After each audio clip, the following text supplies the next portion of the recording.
Hola, ¿qué tal?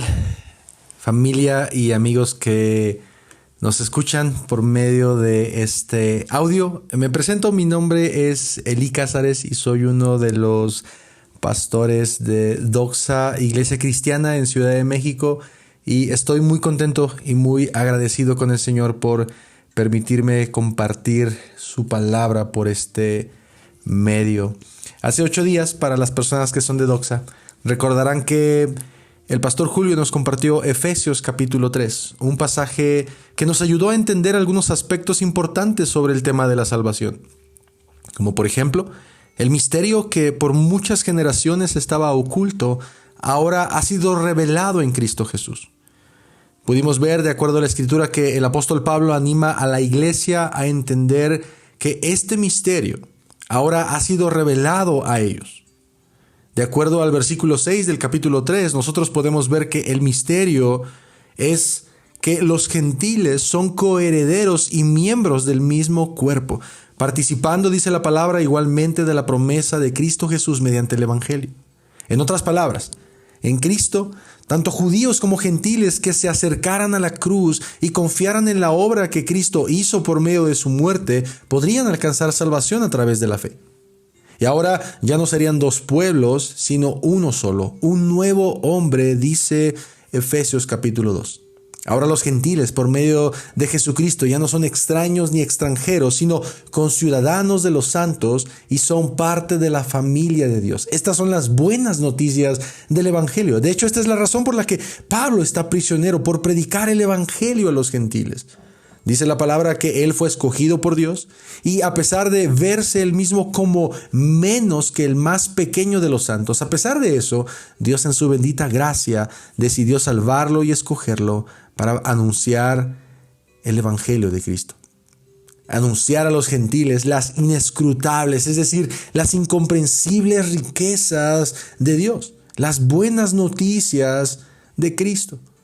Y ahora estas buenas noticias del Evangelio no solo han sido encomendadas al apóstol Pablo, el mismo capítulo 3 nos dice que también han sido encomendadas a la iglesia, es decir, a cada uno de nosotros, aquellos creyentes que han puesto su esperanza en Cristo. No solamente han recibido el regalo de la salvación, también han recibido este llamado y mandato de predicar el Evangelio a las demás personas. Los efesios, que antes estaban lejos, pero que ahora han sido acercados, que antes estaban muertos, pero ahora están vivos en Cristo, que antes eran extraños, pero ahora son conciudadanos. No solo son llamados a formar parte de la familia de Dios, también se les ha encomendado el mandato de predicar el Evangelio. De este modo, dice Pablo al final de los últimos versículos que vimos hace algunos domingos, de este modo la infinita sabiduría de Dios puede ser dada a conocer por medio de la iglesia. Y esto es lo que los efesios deberían de recordar, que ellos tenían una misión que cumplir. Ellos habían sido salvados por gracia y por gracia debían compartir lo que habían recibido, que era el mensaje de Cristo. Y como lo dije hace unos segundos, eso es lo que tenía a Pablo en ese momento en prisiones. Y la iglesia de Éfeso lo sabía. Por esa razón el apóstol termina los últimos versículos, específicamente el versículo 13 de Efesios capítulo 3, termina animando a la iglesia a no desmayar. Por esa razón él termina esta sección rogando a Dios para que sus hermanos en la fe no desmayen ante las pruebas y las tribulaciones que él mismo estaba atravesando. Así es como termina la primera parte del capítulo 3, familia. Y ahora estaremos viendo durante estos minutos la segunda parte de este capítulo, que de acuerdo a maestros y predicadores de la palabra y con los cuales estoy muy de acuerdo, este es uno de los pasajes más hermosos, gloriosos de todo Efesios, y aún algunos catalogan estos versículos que vamos a ver entre los más gloriosos incluso de toda la Biblia, por la hermosura que guarda entre sus líneas. Así que vamos a comenzar a meditar en este pasaje, pero antes quiero animarte a que tú y yo podamos reconocer la necesidad que tenemos de poner este tiempo en las manos del Señor y de reconocer que la sabiduría proviene de Él. Así que te invito a que podamos orar. Padre eterno, creador del cielo y de la tierra, Señor, sabemos que tú estás presente aún en medio de este audio. Sabemos que el poder de tu Espíritu Santo puede obrar en medio de estas palabras imperfectas de tu siervo. Señor, tu bendita palabra nos promete que tú estás con nosotros todos los días y hasta el fin del mundo. Y te rogamos que tu presencia, Señor, nos haga comprender tu palabra y que podamos no solamente meditar en ella, sino ser transformados a través de ella. Te lo pedimos en Cristo Jesús. Amén. Efesios capítulo 3, versículo del 14 al 21, dice la palabra de Dios. Por esta causa, pues, doblo mis rodillas ante el Padre de nuestro Señor Jesucristo, de quien recibe nombre toda familia en el cielo y en la tierra. Le ruego que Él les conceda a ustedes, conforme a las riquezas de su gloria, el ser fortalecidos con poder por su Espíritu en el hombre interior, de manera que Cristo habite por la fe en sus corazones. También ruego que, arraigados y cimentados en amor, ustedes sean capaces de comprender con todos los santos cuál es la anchura, la longitud, la altura y la profundidad, y de conocer el amor de Cristo que sobrepasa conocimiento, para que sean llenos hasta la medida de toda la plenitud de Dios. Y aquel que es poderoso para hacer todo mucho más abundantemente de lo que pedimos o entendemos, según el poder que obra en nosotros. A Él sea la gloria en la iglesia y en Cristo Jesús por todas las generaciones, por los siglos de los siglos. Amén. En estos versículos estaremos meditando en esta mañana, rogando a Dios que nos hable por medio de su palabra. Y yo he titulado este sermón de esta manera. El título de mi sermón es el siguiente: un amor incomprensible. Ese es el título de nuestro sermón, un amor incomprensible. Y la idea principal que quiero compartir con ustedes, el argumento de mi sermón será el siguiente: porque Cristo nos amó y nos ama con un amor incomprensible, nosotros debemos adorarle por siempre. Porque Cristo nos amó y nos ama con un amor incomprensible, nosotros debemos adorarle siempre. También quiero compartir contigo las 3 ideas o los 3 puntos que voy a estar tocando durante estos minutos que tengo. El primer punto, la primera idea, del versículo 14 al 17, lo he titulado Un ruego por fortaleza. Versículos del 14 al 17. Versículos 17b al 19, he titulado este segundo punto como Un ruego por comprensión. Primer punto, un ruego por fortaleza. Segundo punto, un ruego por comprensión. Y la tercera idea y última, que abarcará del versículo 20 al 21, yo le he titulado Una oración para dar gloria. Una oración para dar gloria. Estas serán las 3 ideas que quiero compartir contigo en esta mañana. Y vamos a comenzar con la primera de ellas, del versículo 14 al versículo 17a. Y dice la palabra de Dios: por esta causa, pues, doblo mis rodillas ante el Padre de nuestro Señor Jesucristo, de quien recibe nombre toda familia en el cielo y en la tierra. Le ruego que Él les conceda a ustedes, conforme a las riquezas de su gloria, el ser fortalecidos con poder por su Espíritu en el hombre interior, de manera que Cristo habite por la fe en sus corazones. Familia, estamos en este momento en la 6ª sección de la primera parte de Efesios. No sé si tú lo recuerdas, pero al inicio del estudio de la carta, nosotros dijimos que Efesios está dividido en 2 partes. Del capítulo 1 al capítulo 3, nosotros podemos ver una parte que contiene demasiada teología, que contiene demasiado estudio teológico sobre algunos fundamentos de la fe. Y a partir del capítulo 4, no es que no los contenga, porque sí contiene teología, pero Pablo decide utilizar los últimos 3 capítulos para hablar más de cómo es que esta fe se ve en la práctica. ¿Sí recuerdas? La primera oración que Pablo hizo en Efesios la comenzó en el capítulo 1, versículo 15, que tuve la oportunidad de predicar hace unas semanas. De hecho, si vas conmigo a este pasaje, Efesios 1:15, podrás ver que Pablo comienza estas palabras o comienza esta oración con las siguientes palabras. Por esta razón, dice Pablo, habiendo oído de su fe en Cristo y del amor que se tienen entre ustedes, no ceso de dar gracias por ustedes, mencionándolos en mis oraciones. Pero además de eso, el apóstol también dice, pido que el Dios de nuestro Señor Jesucristo, y esto de hecho es importante para nuestro pasaje porque Pablo dice, pido que Dios les dé espíritu de sabiduría y de revelación en un mejor conocimiento de Él. En otras palabras, Pablo ora para que los efesios puedan conocer más al Señor. También, en este mismo capítulo 1, versículo 18, él ora y les dice, mi oración es que los ojos de sus corazones les sean iluminados. Esta es la primera oración que el apóstol hace por la iglesia de Éfeso. Y la segunda oración la comienza precisamente en Efesios 3:14. Pablo comienza diciendo, mis hermanos, por esta causa. Y esto es algo importante que tú y yo podamos ver porque esto es algo que ha sucedido anteriormente en otras porciones de Efesios. Por ejemplo, Efesios 1:15, Efesios 2:11, Efesios 2:19 y Efesios 3:1. Pablo comienza diciendo, por esta razón, por tanto, así pues, por esta causa. Y en este pasaje en el que estaremos meditando una vez más, utiliza esta expresión, por esta causa.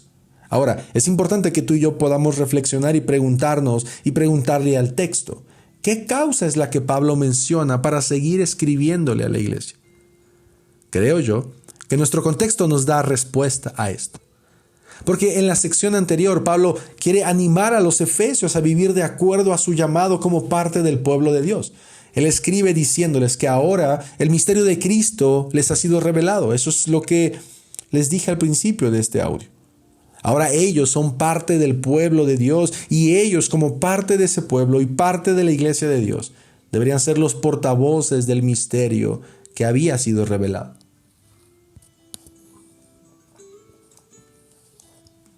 En las palabras del apóstol, la infinita sabiduría de Dios puede ser dada a conocer a través de la iglesia. Y es aquí en donde encontramos la relación entre uno y otro pasaje, porque en el pasaje que vimos la semana pasada, leemos que Pablo termina esta sección rogando por los efesios para que ellos no desmayen. Versículo 13, ruego por tanto que no desmayen. Que no desmayen a causa de mis tribulaciones por ustedes, porque son su gloria. Y ahora en el texto en el que estamos meditando, Pablo está rogando por fortaleza. ¿Te das cuenta de la conexión de estos pasajes? En el pasaje anterior, Pablo sabe que la iglesia de Éfeso podría estar desanimada al ver lo que sucedió con el apóstol por predicar de este misterio que había sido revelado, y sobre todo porque ahora Pablo les está dando este encargo a ellos. La iglesia posiblemente podría estar angustiada y temerosa al ver que Pablo en ese preciso momento estaba en prisiones por haber hablado el evangelio. Por esa razón termina rogando al Padre para que ellos no desmayen. Y en este inicio de nuestro pasaje vemos que el apóstol pide por los efesios y dice por esta causa, por lo que él ya había dicho anteriormente, pero específicamente porque había rogado para que los éfesos no desmayaran, no se debilitaran. Ahora dice, por esta causa doblo mis rodillas ante el Padre de nuestro Señor Jesucristo. Y mira, antes de abordar este tema de la fortaleza, quiero que tú y yo tomemos unos minutos en meditar en esto que estamos leyendo. Porque Pablo es consciente de a quién le está hablando él. Pablo es consciente de a quién le está rogando. Y él sabe que él se está dirigiendo al Dios soberano, creador de todo el universo. Él sabe que él no se está dirigiendo a cualquier persona o incluso a un rey terrenal. No, sabe que se está dirigiendo al rey del universo. Y por esa razón, en reverencia y de rodillas, ruega a él. Y mis hermanos, si bien este texto no nos está dejando como mandato el siempre orar de rodillas, si bien nosotros podemos entender que este texto no es un texto imperativo o es un texto prescriptivo que nos diga que debemos orar siempre de rodillas, porque incluso bíblicamente podemos encontrar que nosotros como creyentes podemos orar acostados, de pie, mientras vamos caminando con los ojos cerrados, con los ojos abiertos, en voz alta, en voz baja. Así que si bien este texto no es un texto que prescriba cómo es que debería orar el cristiano, es importante que tú y yo recordemos esto. Pablo está reconociendo a quién se está dirigiendo. Y él está reconociendo su posición delante de Dios. Y esa posición es una posición en el suelo y en humillación ante el Rey soberano. Mi hermano, déjame preguntarte, ¿cuándo fue la última vez que tú te arrodillaste delante del Rey eterno?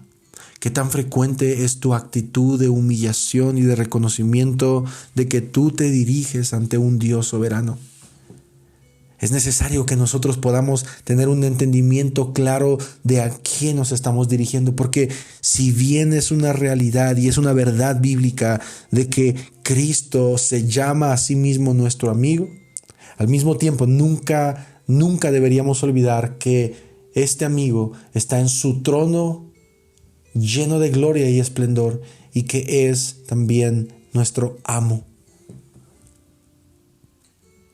Y no solo eso, Pablo también sabe que Dios no solo es el Padre de nuestro Señor Jesucristo, sino que ahora a través de ese evangelio y de esta reconciliación que nosotros podemos tener con Dios, también es nuestro Padre. Y por esa razón es que Él dice que todas las familias de la tierra reciben un nombre en Él. Ahora, en primer lugar, nosotros podemos declarar y podemos confesar que todo ser humano recibe un nombre en Dios como sus criaturas, independientemente de si le conocen o le rechazan. El ser humano vive por Dios y son criaturas de Dios. Son hechos a su imagen y semejanza, tal como Santiago lo dice. Pero esta porción parece apuntar más a la idea de estarse refiriendo específicamente a la familia de Dios de la que Pablo ya había hablado. Efesios 1:5 dice la palabra que el Señor nos predestinó para adopción como hijos para sí mediante Jesucristo. Y en el capítulo 2, versículo 19 se nos dice que así pues ya no son extraños ni extranjeros, sino conciudadanos de los santos. Y presta atención a esto, y son familia de Dios. Así que en esta porción Pablo muy probablemente está refiriéndose a aquellas familias que han creído en el mensaje del evangelio. Y antes de la razón por la que Pablo ruega, él dice algo que debería llamar nuestra atención. Él dice que Dios va a concedernos o a concederle a los efesios la petición que Pablo está haciendo, de acuerdo o conforme a sus riquezas en gloria. Mira lo que dice el pasaje conmigo. Dice, versículo 15, de quien recibe nombre toda familia en el cielo y en la tierra. Versículo 16, les ruego que Él les conceda a ustedes conforme a las riquezas de su gloria. Wow, mis hermanos, no sé si puedes entender esto, pero lo que Pablo está diciendo en estos versículos es que Dios va a concedernos o va a conceder la petición de acuerdo a sus posibilidades.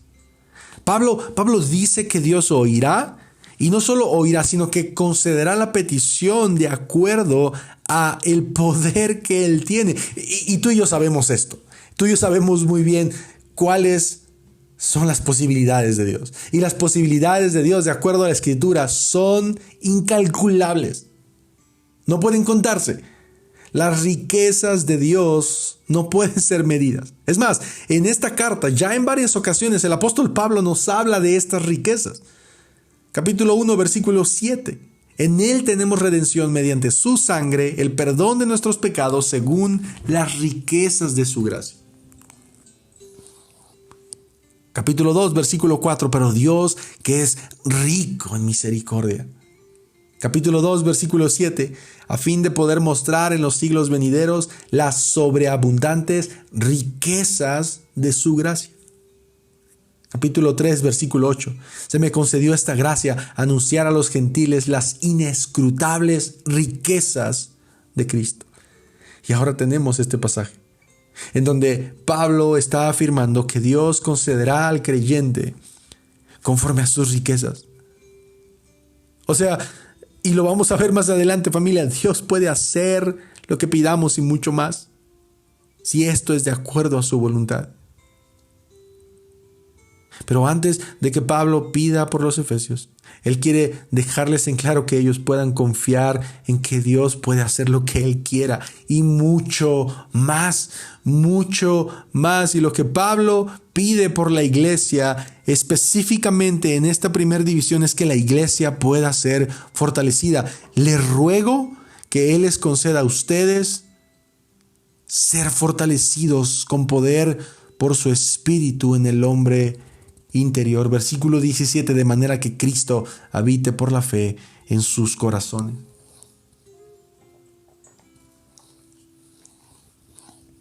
¿Te das cuenta? Este es el ruego de Pablo por los efesios.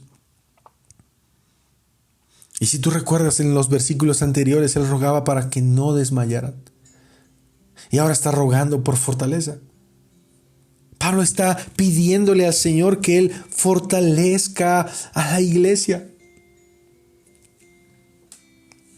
Y mis hermanos, yo creo que esto es importante que nosotros podamos entender. El Señor obra en su iglesia. El Señor obra en su iglesia. El Señor nos anima, nos fortalece a través de nuestros hermanos, a través de la oración de ellos. El Señor fortalece a su iglesia.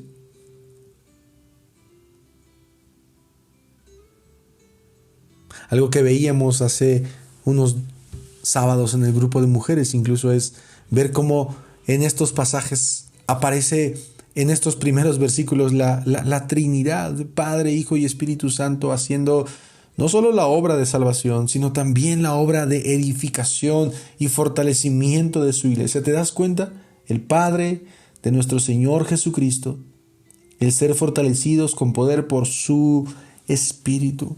Es hermoso, mis hermanos, ver cómo la Trinidad, cómo Dios está obrando para que nosotros no solamente seamos salvos, sino también para que después de ser salvos seamos fortalecidos con el poder de su Espíritu. De manera, versículo 17, que Cristo habite por la fe en sus corazones. Ahora podríamos hacernos la siguiente pregunta. ¿Pero acaso Cristo no ya habita en el corazón del creyente? Y la respuesta es sí. Cristo habita en el corazón del creyente. Y eso es lo que Pablo afirma en el capítulo 1, cuando dice que los efesios han sido sellados con el Espíritu Santo. Así que a lo que la mayoría de comentaristas, y entre ellos el doctor Samuel Pérez, llegan a la conclusión de este pasaje es el siguiente. Este pasaje no se refiere a que Cristo habite por primera vez en los efesios, dado que ellos ya tenían el Espíritu de Cristo. Más bien, este pasaje hace una referencia a una plenitud de Dios, que Cristo habite plenamente en los creyentes que estaban siendo fortalecidos. Ahora, el ruego de Pablo no termina ahí. Pablo continúa rogando al Padre. Y esta es precisamente la segunda división de nuestro texto, porque Pablo no solamente ruega al Señor por fortaleza, mira ahora por lo que va a rogar en nuestra segunda división, la cual he titulado, versículos 17 al 19, un ruego por comprensión. Un ruego por comprensión. Lee conmigo, por favor, del versículo 17. También ruego, ¿te das cuenta? Es una oración separada. También ruego que arraigados y cimentados en amor, ustedes sean capaces de comprender con todos los santos cuál es la anchura, la longitud, la altura y la profundidad, y de conocer el amor de Cristo que sobrepasa el conocimiento, para que sean llenos hasta la medida de toda la plenitud de Dios. También ruego, comienza diciendo el apóstol, una segunda petición para Dios. Y miren lo que dirá ahora la palabra del Señor. Porque Pablo no solamente está orando por fortaleza, ahora él también ora para que arraigados y cimentados. Lo que podríamos deducir que el apóstol está afirmando que los efesios están arraigados y cimentados. Porque esta en sí no es la petición, ¿cierto? Pablo no ruega a Dios para que los arraigue, los cimente, sino que arraigados y cimentados, Es decir, ellos ya lo están. Estas dos ilustraciones de algo que está muy firme, como es el caso de un árbol que está arraigado y un edificio que está cimentado. Arraigados y cimentados en amor, cosa que Pablo también afirmó en Efesios capítulo 1, versículo 15. Nos muestra que esto es algo que ellos practicaban, el amor entre ellos. Y de ese modo, el que ellos estuvieran firmes en ese amor, no solo al prójimo, sino a Cristo, ellos podían ser capaces de comprender. Mira, familia, lo interesante de este texto. El que tú y yo podamos ver la importancia que la iglesia tiene para un creyente. Porque Pablo en este versículo no está diciendo, ustedes tienen que comprender de forma individual. Él no dice, tienen que comprender en sus casas a solas, aunque definitivamente tú y yo podemos aprender de Dios en nuestras casas. Tú y yo podemos aprender de Dios a solas, pero específicamente en este texto, Dios le da un peso a la iglesia al decirle a los creyentes que ellos deberían comprender con todos los santos. Es decir, en unidad, en un cuerpo, como un edificio, como un pueblo. Y lo que ellos deberían de comprender con todos los santos, es decir, con la iglesia, es cuál es la anchura, la longitud, la altura, la profundidad del amor de Dios. Pablo quiere que los efesios comprendan el amor de Cristo. Es más, estas expresiones, anchura, longitud, altura y profundidad, nos hablan de una totalidad, algo que abarca todo, tal como lo dice Efesios 1:23, que dice que todo lo sometió bajo sus pies. Y a él lo dio por cabeza sobre todas las cosas, a la iglesia, la cual es su cuerpo, en la plenitud de aquel que lo llena todo en todo. Mi hermano, Cristo es todo. Cristo lo es todo. Y su amor lo llena todo. Por eso la Biblia, cuando define a Dios, no nos dice que Dios tiene algo de amor, no nos dice que Dios tiene mucho amor, sino que Dios es amor. Él es la definición del amor. Un amor que no comprendemos, pero que recibimos de su parte. Y precisamente, no sé tú, pero yo encuentro en estos versículos una aparente paradoja, y no es que lo haya, no es que haya una contradicción en la Escritura, sino que podría pensarse de este modo entre lo que Pablo acaba de decirnos y lo que continuará diciéndonos. Porque recuerda esto, Pablo ruega a Dios para que la iglesia pueda comprender el amor de Cristo, para que sean capaces de conocer este amor tan grande que proviene de Dios. Pero en el mismo versículo 19, el apóstol nos dice lo siguiente: y de conocer el amor de Cristo que sobrepasa el conocimiento.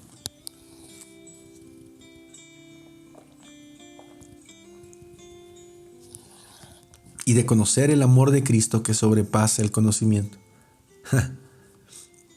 En otras palabras, tú y yo nunca podremos entender el amor de Dios, porque ese amor sobrepasa nuestra comprensión. Porque estamos tratando con un Dios que no tiene límites. Estamos tratando con un Dios que sus caminos están muy por encima de los nuestros y que sus pensamientos sobrepasan nuestros pensamientos. Y no es que este texto se contradiga, sino que lo que Pablo está tratando de animar a la iglesia es que ellos, como creyentes, puedan buscar el comprender el amor incomprensible de Cristo. Que ellos puedan esforzarse todos los días de su vida para comprender más cuánto les ama el Señor y lo que ese amor significa para la iglesia. Pero al mismo tiempo, Pablo está reconociendo que jamás podremos comprender este amor a su totalidad. Y cuando tú y yo pensamos en este amor de Dios, tú y yo deberíamos de llegar a la misma conclusión de Pablo. Nunca entenderemos por completo este amor. ¿Por qué Dios decide enviar a su único hijo a morir por criaturas rebeldes? ¿Por qué no simplemente crear una nueva humanidad que le ame y que sea perfecta? ¿Por qué el Hijo de Dios tuvo que morir por pecadores que no merecían gracia? Porque Dios en su infinita sabiduría decide escogerte a ti y a mí antes de la fundación del mundo. Por un amor que jamás comprenderemos. Por un amor que no tiene medida, pero que es incomprensible. Y el ruego del apóstol Pablo por la iglesia es que ellos cada vez más puedan comprender este amor. Y mis hermanos, el resultado de ir aprendiendo y conociendo cada vez más el amor de Cristo, el resultado de que tú y yo meditemos aún más en la Escritura y en la palabra de Dios es que con el paso del tiempo,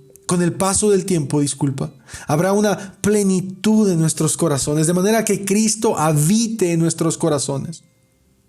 Iglesia, quiero recordarte esto: el experimentar el amor de Dios junto con los santos traerá como consecuencia que tú y yo podamos experimentar una plenitud o una madurez espiritual. Cuando tú y yo nos sintamos solos, cuando no nos sintamos plenos, cuando creamos que no estamos bien arraigados o que nuestra fe está tambaleando, tú y yo deberíamos correr a buscar el amor de Dios en Cristo, rogar al Padre para que su Espíritu Santo nos haga entender cuánto nos ama Dios, tanto en los momentos buenos como en los momentos difíciles.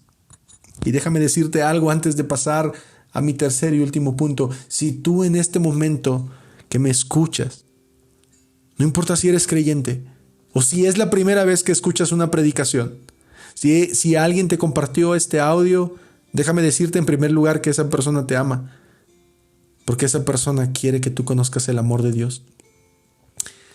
Y si tú en este momento no te sientes amado por Dios, no sientes el amor de Dios en tu vida, o te sientes perdido en cuanto a tu fe, si tú en este momento sientes que nada de lo que haces tiene propósito o sentido, si estás cansado y con ganas de tirar la toalla por todo lo que está ocurriendo en tu vida, mi invitación para ti, mi querido amigo, mi querido hermano,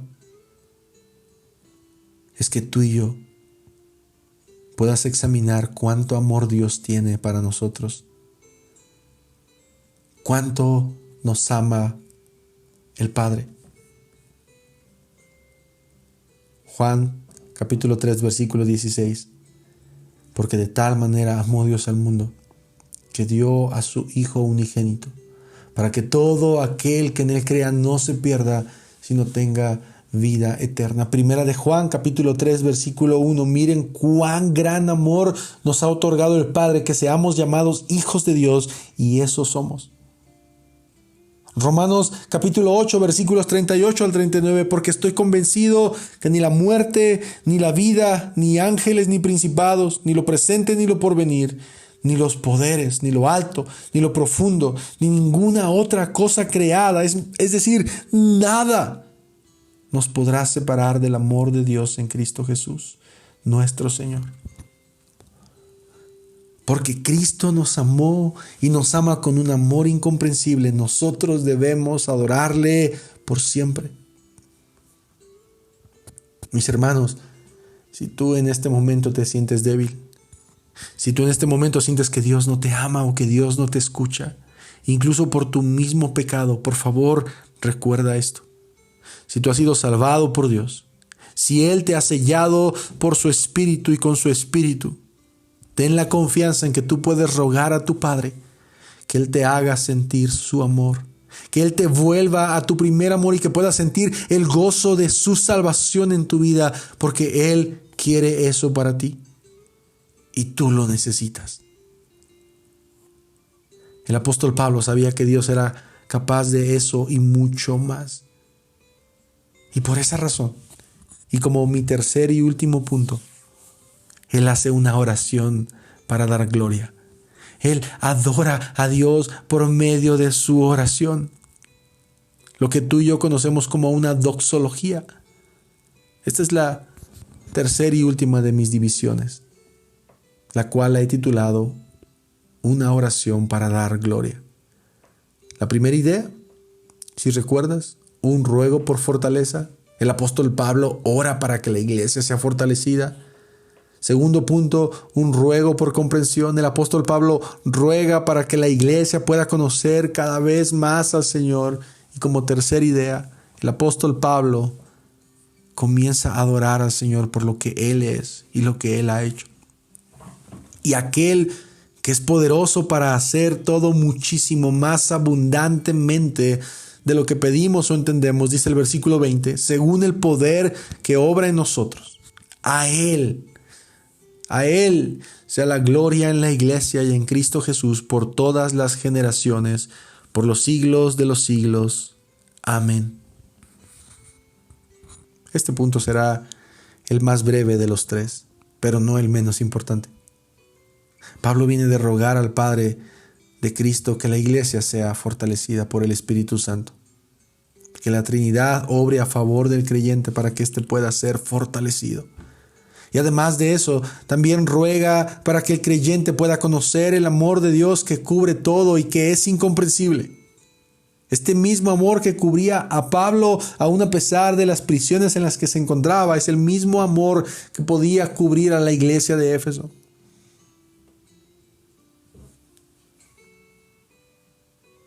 Y Pablo lo sabe, y por eso es que adora al Señor.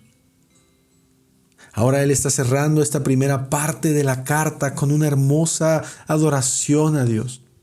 Interesantemente, la primera parte de la carta, capítulo 1, versículos del 3 al 14, Pablo comienza con una doxología. Pablo comienza adorando al Señor antes de explicar a la iglesia todo lo que ha dicho. Imagina conmigo a Pablo en arresto domiciliario, pensando que tal vez no saldría de ese lugar. Y en lugar de quejarse con Dios, en lugar de reclamar que no se sentía amado por Dios porque no estaba libre, o que Dios no le estaba escuchando y por esa razón no podía salir de la cárcel, este hombre de fe nos deja una gran enseñanza al continuar su oración adorando a su Creador. Considero yo que incluso este es el clímax de la primera parte de toda la carta. Aquel que es poderoso, dice el apóstol Pablo, y no solo poderoso para hacer algunas cosas, sino para hacerlo todo.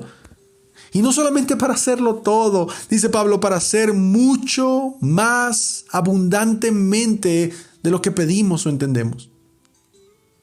De nueva cuenta, la riqueza de Dios no tiene límites y el Señor obra de acuerdo a sus posibilidades. Y sus posibilidades son ilimitadas. Y por esa razón el Señor puede hacer todo, pero no solo todo. Todo mucho más, pero no solo mucho más, sino todo mucho más abundantemente de lo que pedimos o entendemos. Mira este juego de palabras que el apóstol utiliza, mostrando el increíble poder de su Señor. Familia, a veces tú y yo podemos quedarnos cortos en pedir al Señor por algo, dudando si Él realmente puede hacerlo o no.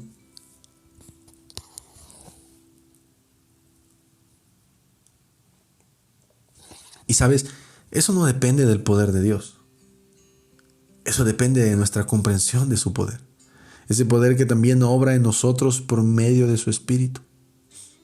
Por esa razón Pablo concluye estas palabras diciendo: a Él sea la gloria en la iglesia y en Cristo Jesús por siempre y para siempre, es decir, por los siglos de los siglos. Amén. Mis hermanos, tú y yo jamás podremos comprender el amor de Dios que nos ha demostrado desde antes incluso de nuestra existencia, pero que se ha visto presente en la salvación por medio de su Hijo.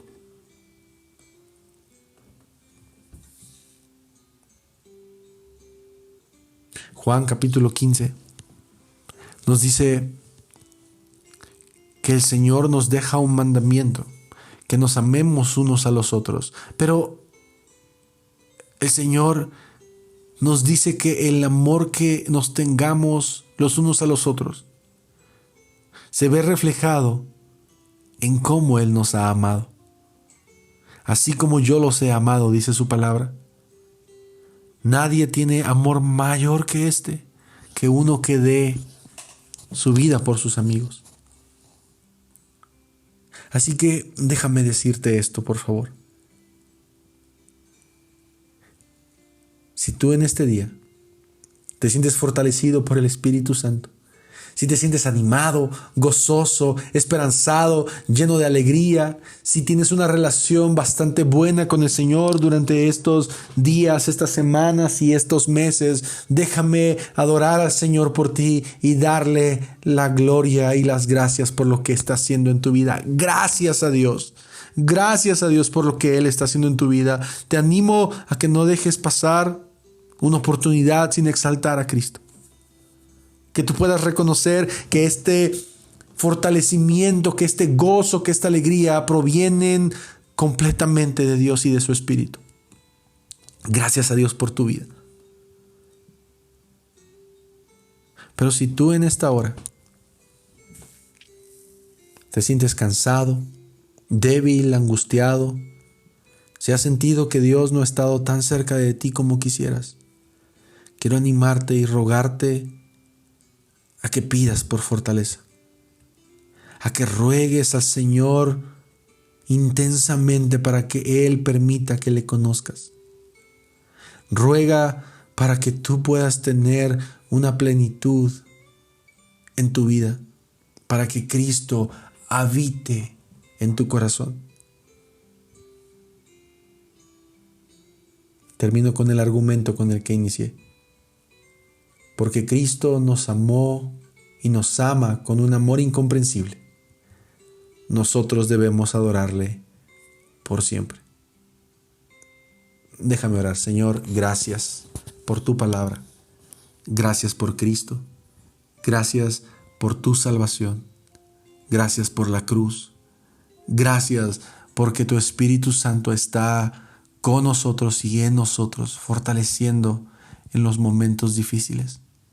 Señor, yo ruego que tu palabra hable a nuestras vidas y a nuestros corazones.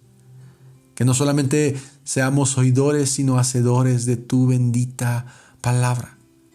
Enséñanos, instrúyenos, anímanos.